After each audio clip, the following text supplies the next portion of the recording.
Imagine walking through a really quiet, heavily wooded stretch of land down in Alabama. Just a totally normal hike. Right, exactly. Yeah. The wind is moving through the trees. The ground beneath your boots feels, solid, permanent, completely undisturbed. You probably hear birds, maybe a distant highway. Yeah, but what if the very earth you're standing on, this place was originally designed to train the ultimate protectors of the country, was actually this hidden, complex labyrinth of invisible man-made hazards? That's the reality of it. It is. What happens when the legacy of a nation's defense strategy leaves an environmental footprint that's so toxic and so deeply woven into the local geology that it becomes practically impossible to untangle? Well, it presents us with a really profound historical and scientific paradox. The specific locations that the military designated to prepare personnel for the absolute worst-case scenarios. For really dark stuff. Exactly. The unimaginable horrors of chemical, biological, and nuclear warfare. Those exact places ended up becoming, over decades, severe environmental casualties themselves. The training ground literally became the hazard. It did. Welcome to today's deep dive. We're speaking directly to you, the listener who really wants to go well beyond the surface level headlines. If you want to understand the actual granular mechanics of history, chemistry, and environmental science, you are in the right place. Absolutely. Because our mission today is to conduct an objective, strictly analytical, and highly data-driven investigation into the recorded timeline of hazardous substances at Fort McClellan. And, of course, how that interacts with the neighboring Anniston Army Depot. We're going to be looking at the raw facts. Right. The soil sample data, the declassified historical records, just to piece together a story that is incredibly fascinating and honestly more than a little sobering. And to do this properly, to really get into the weeds, we've pulled together a pretty dense stack of official source materials. A very heavy stack. Yeah. We're relying on military environmental baseline surveys. You'll often hear these referred to as EBS reports within the Department of Defense. They're basically comprehensive physical checkups for specific parcels of land. Like a physical at the doctor, but for a whole military base. Precisely. We are also examining an official health consultation report published by the Agency for Toxic Substances and Disease Registry, the ATSDR. And the geology stuff too, right? Yes. To understand the geology and the really long-term chemical impact, we're pulling crucial data from a massive 2005 National Academy of Medicine report. That one is titled Contaminants in the Subsurface. Good title. Tells you exactly what you're getting. It really does. And finally, we're looking at historical records and issue briefs compiled by the DAV, specifically regarding a highly controversial 1953 military event known as Operation Top Hat. Operation Top Hat, which we will absolutely get into because it is wild. But first, let's set the stage so you have a clear geographical and historical picture of where we are. Good idea. So, we're in the city of Anniston, Alabama, focusing primarily on Fort McClellan. This site actually became an official United States Army installation way back in 1917. Right, during the buildup to World War I. Exactly. But its true identity, the one that really matters for our investigation today, that was forged immediately after World War II. From the post-war era, right up until the base was officially closed in 1999, Fort McClellan was the premier home to the Chemical Corps and the Chemical Weapons School for the U.S. Army. It was the absolute epicenter for chemical warfare training. And later on, in 1962, the military actually added the Biological Radiological Agency to the installation. Wow. So when you look at the timeline, you have decades where this specific patch of Earth in Alabama was the premier training ground for the most hazardous, lethal combat scenarios imaginable. Which means, they weren't just out there practicing marching drills. They were handling the most dangerous substances on the planet. Day in and day out. And that decades-long operational history, it creates this highly complex environmental baseline. I mean, when I was looking through that 2005 National Academy of Medicine report you brought in, the subsurface contaminants, the scope of what was left behind is honestly hard to wrap your head around. It's staggering. It officially recognizes that both the groundwater and the soil across Fort McClellan were heavily contaminated. But what really stood out to me was the sheer volume of disposal locations. They identified 67 different disposal sites across the base. You really have to think about that number. Hmm. 67 distinct locations. Yeah. These aren't just minor spills from a leaky truck. A disposal site in this context could be an unlined trench where materials were buried. It could be a burn pit or a designated dump for spent munitions and chemical drums. Which points to a whole system. Exactly. It indicates a systemic, base-wide approach to managing hazardous waste over a period of decades. And the roster of toxins identified within these 67 sites is extensive. Extensive is a polite word for it. Reading the list is like looking at a chemical alphabet soup. The soil and groundwater contain volatile organic compounds, or VOCs. Right. They found trichloroethylene, commonly known as TCEs. There were polychlorinated biphenyls, or PCBs. Plus, they logged semi-volatile organic compounds, commercial pesticides, raw explosives, heavy metal, Specifically with a very high concentration of lead. right, lead, unexploded ordnance, actual radioactive sources, and non-stockpile chemical materials. It is so crucial to understand the behavior of these specific chemical classes to grasp why this is such a monumental problem for the environment. Let's look at trichloroethylene, or TCE, for instance. Okay, let's break that down. TCE is a powerful industrial-grade solvent. It was heavily used by the military for degreasing metal parts, everything from truck engines to artillery pieces. But the problem with TCE is its physical nature. It's a dense, non-aqueous phase liquid, a DNAPL. Wait, hold on. A DNAPL. Break that down for me. What does that actually mean in practical terms to the soil? It means it's heavier and denser than water, and it simply doesn't dissolve easily. It doesn't mix. No. So if you pour a barrel of TCE onto the ground, it doesn't just wash away with the rain or dilute, it sinks. It moves downward through the soil matrix, past the water table, and it just keeps sinking until it hits an impermeable layer of bedrock. So it's way, way down there. Way down, and once it's down there in the deep aquifers, it sits there, slowly dissolving over decades and continuously contaminating the groundwater as the water flows over it. Man, so it's a persistent, deep-level poison. What about the volatile organic compounds, the VOCs? Volatile organic compounds are chemicals that readily vaporize at room temperature. On the surface, they evaporate into the air pretty quickly, but when they're buried deeply underground or trapped in soil moisture, they can migrate unpredictably in a vapor phase through the soil itself. Just spreading invisibly underground. Exactly. And then you have the heavy metals, like the lead from the munitions.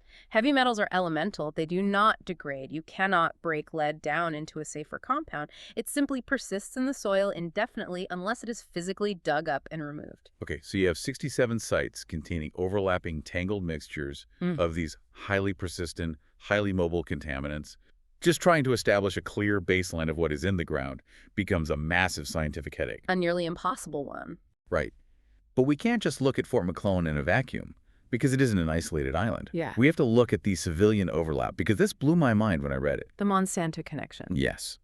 According to the DAV issue brief in our sources, from 1929 all the way to 1971, there was a Monsanto chemical plant operating just south of the base, right there in Anniston. This is such a critical piece of the environmental puzzle for this specific region.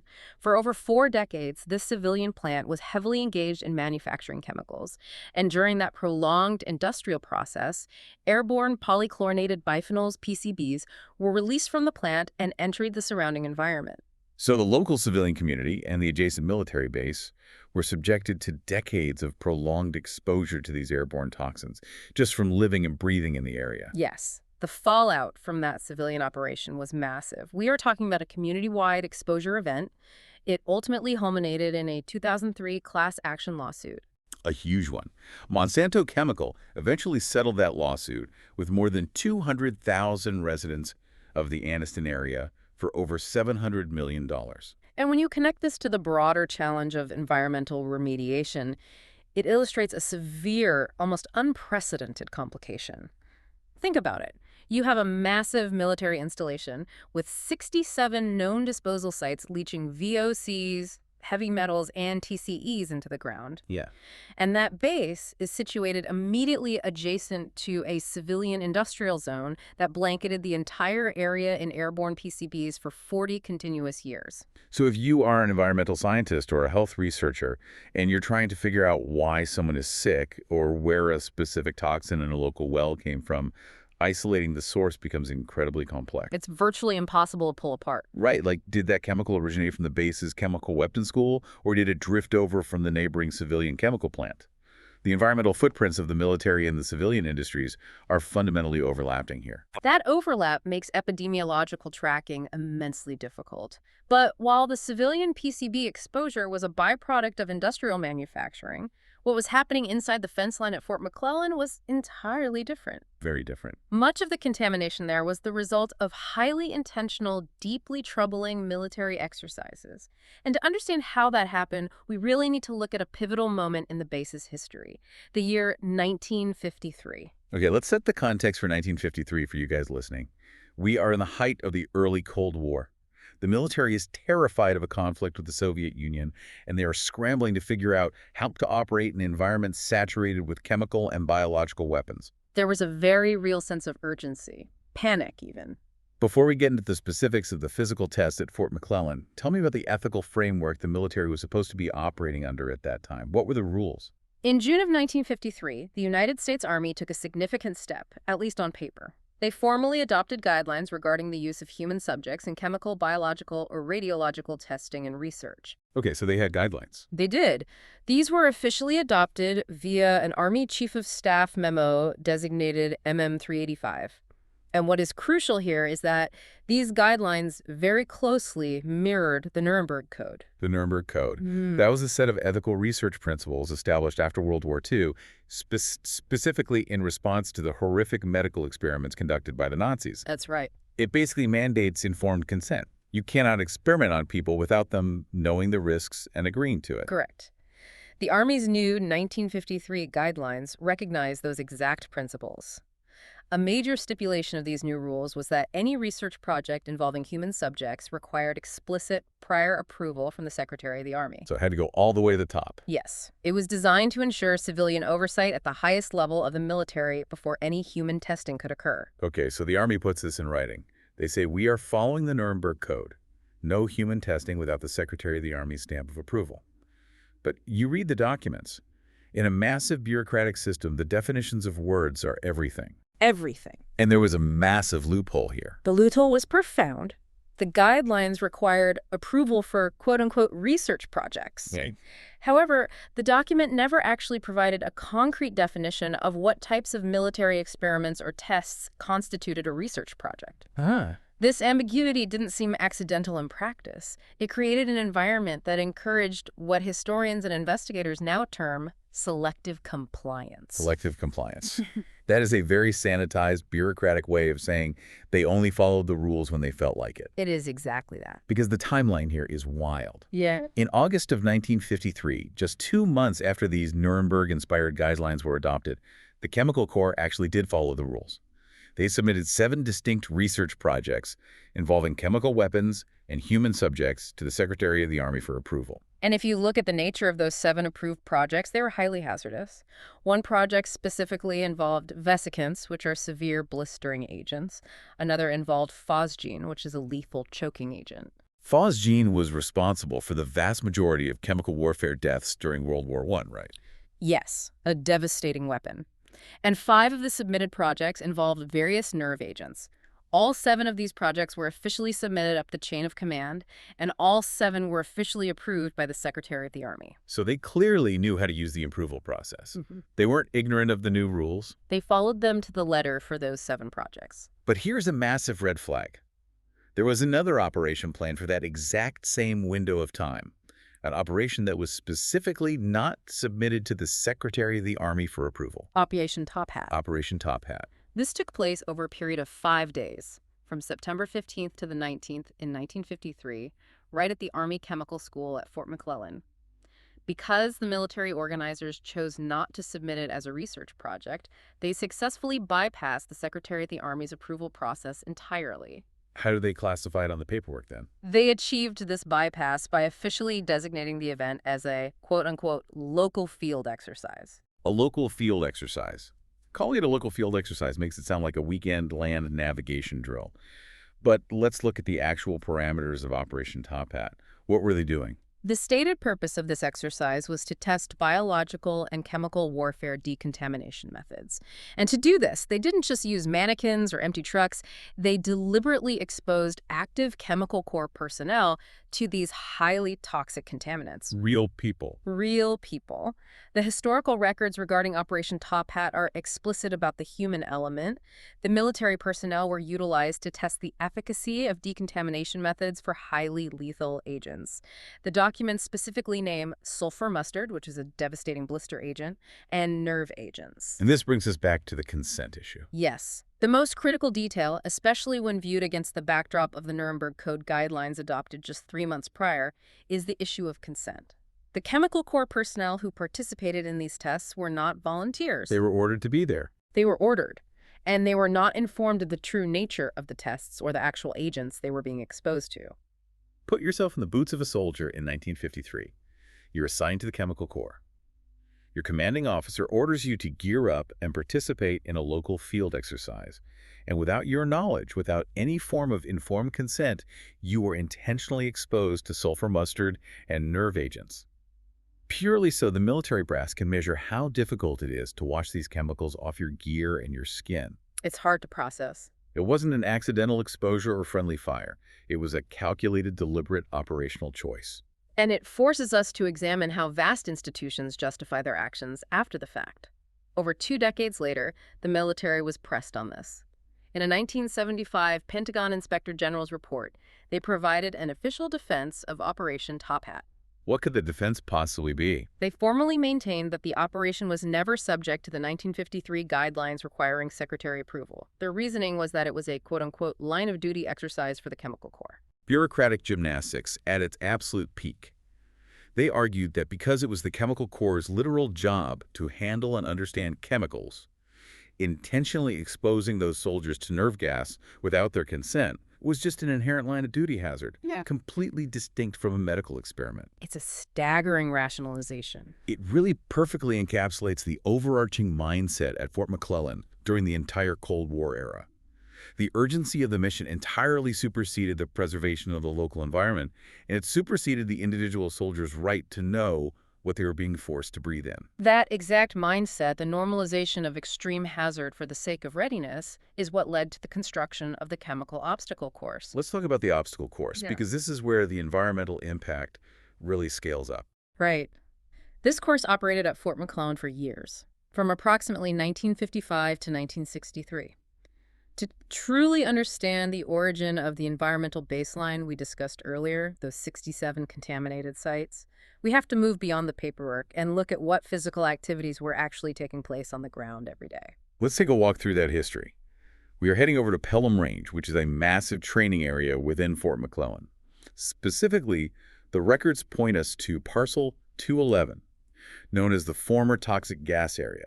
This covers about 300 acres, and there's the adjacent Parcel 207, which was the former decontamination training area.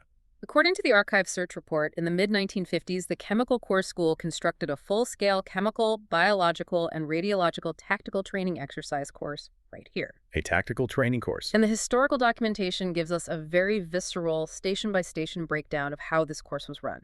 It wasn't an academic exercise. It was designed to completely immerse the trainee in the chaotic, disorienting, and lethal realities of a modern, multi-threat battlefield. Let's actually walk through this course station by station, because when you hear the specific inventory of what they were throwing at these soldiers, the massive soil contamination makes perfect, horrifying sense. It really does. Imagine you were a trainee starting the course. You hit Station 1 and Station 2.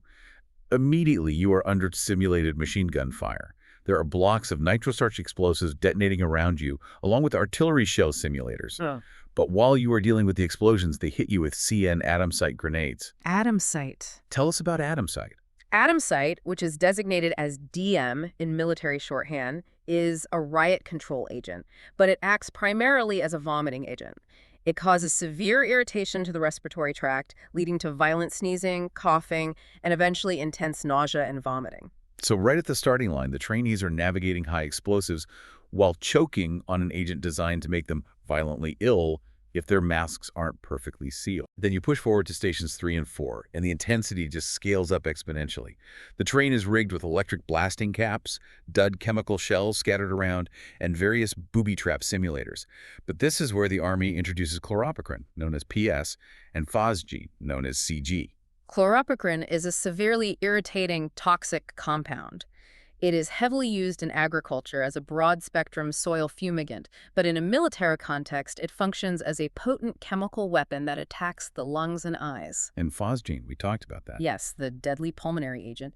It disrupts the blood-brain barrier and causes fluid to build up in the lungs. It essentially drowns the victim from the inside. And they were using real phosgene in these training scenarios. Okay, so you survived that somehow, and you reached Station 5.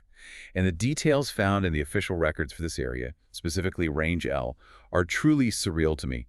The trainees come up to a massive, man-made crater that the Army officially named Lima Pond. Claim up. And inside this man-made crater, the Army deliberately placed actual live radioactive sources. Why?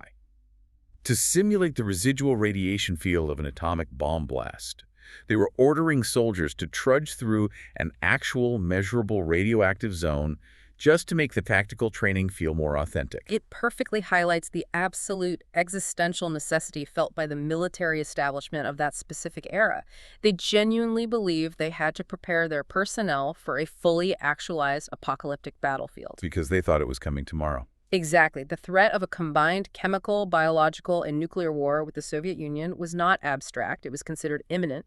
Therefore, the localized environmental degradation of a 300-acre training range in Alabama and the severe health risks to the trainees were viewed as an acceptable, perhaps even necessary, cost of national survival. That cost becomes even more terrifyingly apparent in the final stations. At Station 6, they moved beyond the vomiting and choking agents and introduced actual blistering agents. Trainees had to navigate through detonating cord, simulated armor-piercing landmines, and live active chemical agents. Specifically, molasses residuum mustard, known as MR, and distilled mustard, known as HD. Mustard gas is a cytotoxic and vesicant chemical warfare agent. It causes massive, painful blisters on any exposed skin and severely damages the respiratory tract if inhaled. What's the difference between the two variants they used here? It's mostly refinement. Distilled mustard, HD, is purified and highly potent, while molasses residuum, MR, is a thicker, less refined mixture that is incredibly persistent in the environment. It stays sticky on equipment and the ground for a long time. Sticky poison. Yeah. Finally, the trainees reached Station 7. The environment here is completely saturated with white phosphorus, which burns intensely and cannot be extinguished with water.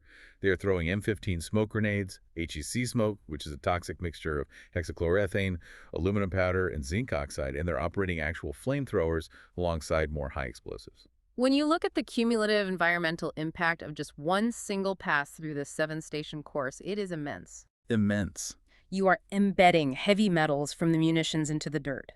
You are introducing complex and highly toxic organic compounds from the blister and choking agents into the soil moisture. And you are causing profound physical disruption to the soil structure from the constant daily use of high explosives. And remember, this specific course was actively run for nearly a decade. Nearly 10 years of that, day after day. But the contamination didn't magically stop when the soldier crossed the finish line of the obstacle course. Because after you run a platoon of soldiers through a toxic gauntlet of mustard gas and radioactive craters, you have to clean them and their vehicles off. Yeah. And that takes us directly into the decontamination protocols and burial practices. This specific activity was highly concentrated at Parcel 207. This is an approximately 1-acre parcel located just south of the main toxic gas area. This was the designated site for the end-of-course test for the chemical staff specialists, and it's important to understand the volume of chemicals involved here. The scale is the crazy part. Yes, the scale of the chemical agents used during this phase of training was not measured in ounces or small vials. It was measured in gallons. We have interview records from individuals who were actually stationed there and ran these courses in the 1960s. They described the training exercises for decontamination. They would take a World War II-era motorized half-track truck, a massive armored vehicle. Right. And they would literally pour an entire gallon of actual chemical agent H-mustard gas directly onto the hood of the vehicle and onto the bare ground beneath it. This was not a simulation with colored water. They were dumping raw, active blister agents straight into the Alabama dirt. Once the vehicle and the ground were contaminated, the trainees would then practice neutralizing the hazard. The historical records indicate they relied on 2 primary decontamination agents during this era. The first was called DANC, which stands for Decontamination Agent Non-Corrosive. The second was STB, or supertropical bleach, which was typically mixed with water and applied as a thick slurry. A slurry of super bleach. Exactly. The chemistry here is brutal.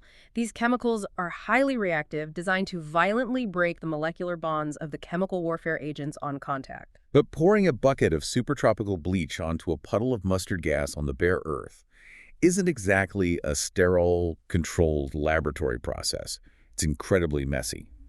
And this leads to a critical, catastrophic failure in the training protocol, the burial problem. This is a major factor for the modern site. Right, because what did the trainers do with the excess chemical agent that they didn't end up pouring on the half-tracks? They didn't carefully pack it up and ship it away. They buried it in the ground. The military standard operating procedure at the time stipulated that if chemical agents were to be buried, decontaminants must be applied to the agent to neutralize it within the trench. Must be applied. Must. However, subsequent official reports, including detailed reviews from the Center for Health Promotion and Preventive Medicine, or CHPPM, explicitly state that not all agent burials included the application of decontaminants. Let me make sure I understand the gravity of that.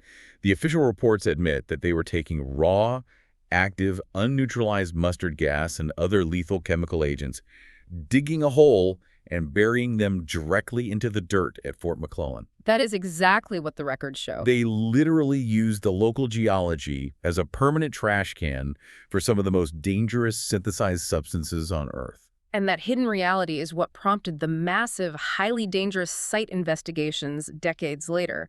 You have a landscape that has been subjected to thousands of explosions, scattered radioactive materials, the deliberate pouring of nerve and blister agents, and the unrecorded, undocumented burial of raw chemical toxins. A completely compromised landscape. Yes.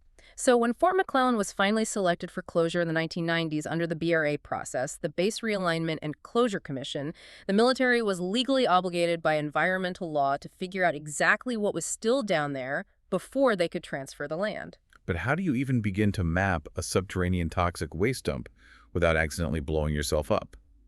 That brings us to the site investigation. A very careful, very tense investigation. Let's fast forward a bit to September 2004.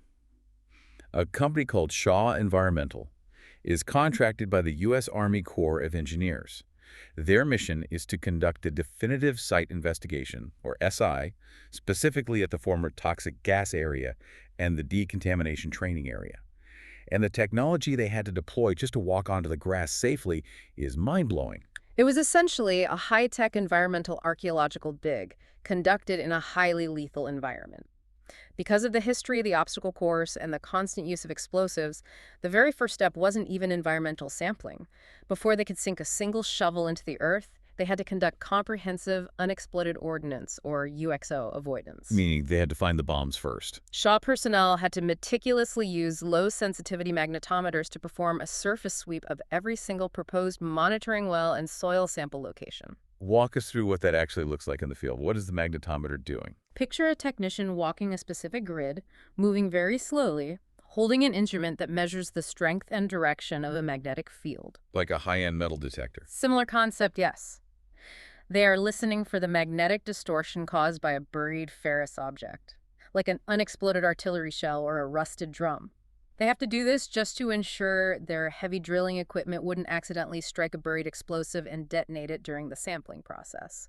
Which is a terrifying thought. Ah. Once the ground was finally cleared of immediate explosive threats, they brought in the heavy subsurface scanning tech. They deployed ground-penetrating radar, which pulses radar waves into the ground and measures the signals that bounce back to map buried structures. Right, looking for trenches or anomalies. They used deeper magnetic surveys and high-sensitivity EM61 time-domain metal detectors to scan an area of about 10,000 square feet. They were hunting for the metallic signatures of those forgotten stashes, those unrecorded barrels of chemical agents. And following that exhaustive geophysical survey, they implemented a rigorous, targeted sampling strategy. They collected 29 surface soil samples to see what was in the top layer of dirt. They took 2 depositional soil samples from drainage areas. They drilled down to collect 25 subsurface soil samples. They even found a drum, right? Interestingly, yes. They took 1 sample from an intact, unlabeled 55-gallon drum they found half buried in the woods. Laboratory testing later revealed it was just used for fog oil storage, but they couldn't know that until they tested it. Better safe than sorry. Crucially, they also attempted to install 18 permanent groundwater monitoring wells to see what was moving beneath the site. I noticed you said attempted to install the wells. Mm. The records show that 4 of those wells completely failed to produce sufficient water for sampling. Dry holes. We are going to get into exactly why that happened in a minute, because it is a vital clue to how incredibly tricky this landscape is. But first, let's look at what they actually found in the dirt and the water they could collect. They packed these coolers full of samples, maintained a strict chain of custody, and sent them off to Emax laboratories in California. They were testing for everything: heavy metals, VOCs, semi-volatile organics, explosives, and the specific breakdown products of chemical warfare materials. The laboratory results of that 2004 investigation were highly revealing, both for what they confirmed and, very importantly, for what they did not find. Let's hear it. The chemical analysis indicated that heavy metals, volatile organic compounds, and one specific semi-volatile organic compound were detected in the site media at concentrations that exceeded human health site-specific screening levels. In the groundwater specifically, they found 4 heavy metals and 5 chlorinated VOCs of potential concern. Okay, so the lab finds the heavy metals from the munitions and the industrial solvents. But here is the surprising part, the part that almost seems counterintuitive, given the horrifying history of the obstacle course we just walked through. The lab tests did not detect any explosive compounds, and they did not detect any chemical warfare material or CWM breakdown products. Hmm? No mustard gas residue, no nerve agent markers. Nothing. Why? From an analytical and chemical perspective, this is a fascinating demonstration of environmental chemistry playing out over a long period of time. Nature running its course. Yes. The obstacle course operated intensely in the 1950s and 60s. By the time Shaw Environmental was taking samples in 2004, nearly 50 years had passed. Many chemical warfare agents, while incredibly lethal to humans in the short term, are organically based. This means they will eventually degrade, hydrolyze, or volatilize when exposed to natural environmental elements over decades. Let's slow down and explain those terms. What exactly happens to mustard gas sitting in the dirt for 50 years? Several things happen simultaneously. Volatilization means that near the surface, the chemicals turn into a gas and slowly evaporate into the atmosphere over decades, Just airs out. basically. Then there's hydrolysis, which is a chemical breakdown process. When the agent interacts with water in the soil, the water molecules essentially attack and break the chemical bonds of the mustard gas, converting it into less toxic, simpler compounds. Yeah. Furthermore, the intense heat, persistent moisture, and highly active microbial life inherent to Alabama soil act as a massive natural bioreactor. It slowly breaks down the complex organic molecules of the chemical weapons and even the explosive particulate. So nature eventually digests the chemical weapons. That's incredible. It is, but the heavy metals, the lead from the bullets, the zinc from the smoke grenades, those don't go anywhere. As you said earlier, a heavy metal is an element on the periodic table. It cannot break down into something simpler. It just sits there in the soil forever. And the chlorinated VOCs, like the trichloroethylene used for degreasing those half-tracks, those are incredibly stubborn too. Very stubborn. They don't break down easily in water, and they tend to sink deep into the groundwater. Which perfectly explains the empirical data from the 2004 survey. The ghosts of the chemical weapons had largely vanished from the immediate soil testing, broken down by time, water, and nature. But the persistent industrial legacy, the elemental heavy metals, and the heavy degreasing solvents remained, stubbornly locked in the subsurface aquifers. In trying to track exactly where those persistent chemicals are flowing in the groundwater beneath Fort McClellan is, quite frankly, a hydrogeological nightmare. A hydrogeological nightmare. And to understand exactly why it's a nightmare, we have to put on our hard hats, look at the 2005 NASEM report again, and dive into the specific geology of Calhoun County. Because the dirt beneath Fort McClellan isn't just a simple flat sandbox where water flows downhill in a nice, straight, predictable line. Not at all. We are moving deeply into the realm of structural geology now. The expert report details that Fort McClellan sits directly within the Appalachian Fold and Thrust structural belt, specifically a region known as the Valley and Ridge Province. This is a region defined by intense, ancient tectonic activity that completely shattered and deformed the bedrock over millions of years. Let's translate this dense geological jargon into an analogy you can picture. Imagine taking a massive, multi-layered cake and then violently shoving it from one side with a bulldozer. Good analogy. The layers of the cake don't just compress neatly. They break apart, they slide over one another, they fold back on themselves, and they snap. That is exactly what tectonic plates did to the Earth's crust in this region. The specific geological formations beneath the base strongly reflect this highly complex history. As you drill down, you encounter the Rome Formation, which consists of variegated, thinly interbedded grayish red-purple mudstone, shale, and sandstone. Above that, interacting with it, is the Conasauga Formation, primarily composed of dark gray dolomite with minor shale. And interwoven with all of this is the shady dolomite, right? Yes, the shady dolomite, which is a highly porous, crystalline limestone that can hold a lot of water. But the real issue isn't just the types of rock. It's how they are arranged after being shoved by that tectonic bulldozer. The report frequently talks about imbricate thrust slices. Imbricate thrust slices. This happens when large, solid slabs of rock are violently pushed up and over one another, creating an imbricate stacking effect. It's like a shoved carpet that folds over itself again and again. You end up with older Cambrian-era rocks, physically thrust on top of younger Ordovician rocks, completely scrambling the normal geological order. The so what of this geology is absolutely critical for understanding why the contamination is so impossible to clean up. Because of this imbricate stacking and the tectonic folding, the subsurface is highly fractured. There are massive fault lines, tiny cleavage planes, and complex curving folds in the rock. It's all broken up.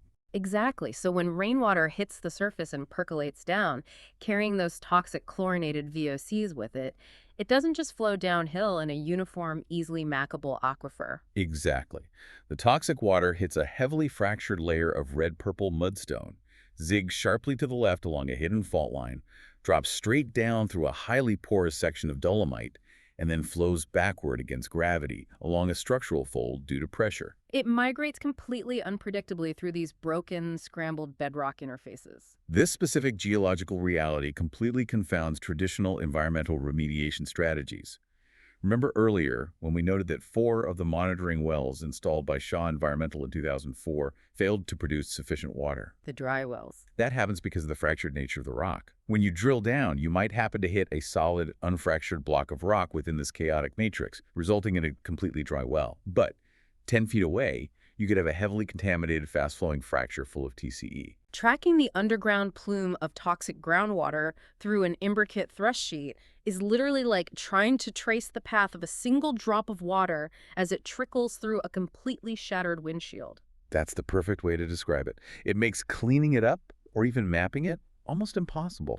You can spend millions of tax dollars sinking wells and completely miss the massive vein of poison flowing just inches away. It happens all the time in these formations. And that sheer unpredictability of the groundwater migration directly ties into our final, and perhaps most important piece of the puzzle: the human exposure pathways. Because it wasn't just the enlisted soldiers running through the chemical obstacle course who were at risk. If we return to the ATSDR health consultation, the petitioner for that report outlined a much broader, much more complex web of potential human exposure.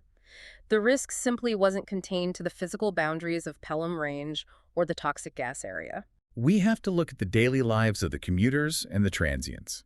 Think about the commuter soldiers. These are individuals who resided at Fort McClellan, living in the barracks, potentially drinking and showering in the water, drawn from those unpredictable, potentially contaminated local aquifers. Yes. But their actual duty station where they went to work every single day was the Anniston Army Depot, which is a completely separate facility with its own massive industrial and chemical footprint. Those specific soldiers were inadvertently carrying the environmental load of both military bases. Furthermore, the ATSDR report specifically highlights the transient soldier population. These were military personnel on authorized gate passes who frequently left the base to utilize the civilian areas of downtown Anniston.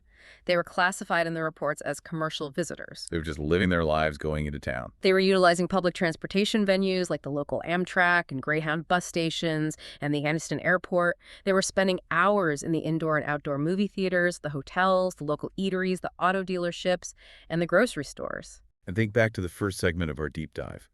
What was hovering over that exact same civilian airspace in downtown Anniston from 1929 all the way to 1971. Decades of airborne PCBs emitted from the civilian Monsanto chemical plant. The synthesis of all these geographical and historical facts is highly critical. It graphically demonstrates the fundamental impossibility of containing a toxic footprint purely to a military base. A boundary is an illusion. The lives of the service members, the same service members who were intentionally exposed to nerve agents during Operation Top Hat, or who ran through the radioactive Lima Pond crater, were intricately, unavoidably interwoven with the local civilian population. And that civilian population was themselves being constantly blanketed by aggressive industrial PCB emissions. It shows you that you cannot build a military wall high enough or a fence line secure enough to separate military environmental history from civilian environmental history. The soldiers and the civilians breathe the exact same air, they drive on the exact same streets, and ultimately they draw their drinking water from the exact same fractured, unpredictable subterranean rock formations. This intertwined, complex reality forces us to fundamentally reevaluate how we assess environmental risk and institutional responsibility.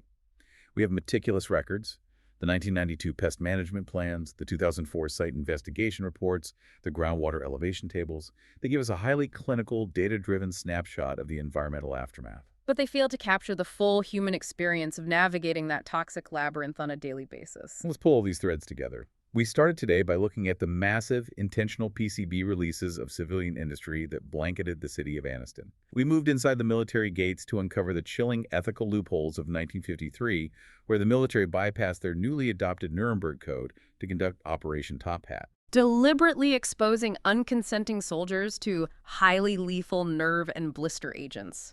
We walked step by step through the surreal, physically dangerous stations of the chemical obstacle course and examined the hasty, deeply flawed burial practices where raw mustard gas was poured directly into the earth.